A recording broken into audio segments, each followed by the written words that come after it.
Әл-Фараби атындағы 2-ші мектеп гимназиясы 4-ші А сынып оқушысы Амангелді Әділ Абайұлы.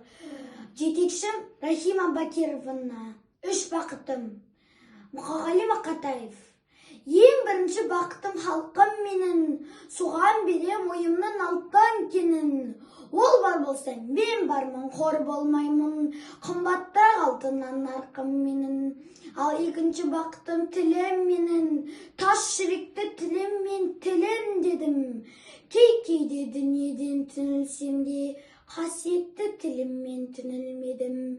Бақыттың бар үшінші отан деген, Құдай деген кім десе, отан дерем.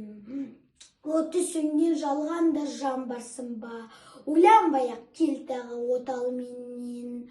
Түтін түтет, өс өрбі көгере берсін, немелелер көбейсін шөбелелер. Жадында ұста, жақсылық күтпегейсін. От емес, оқсасам менен недер. 3 бірдей бақытым бар алақанда, мені мұндай бақытты жаратыр ма? 3 күн нұрын төгеді аспанымнан, Атырау Алтайырға Алатауға.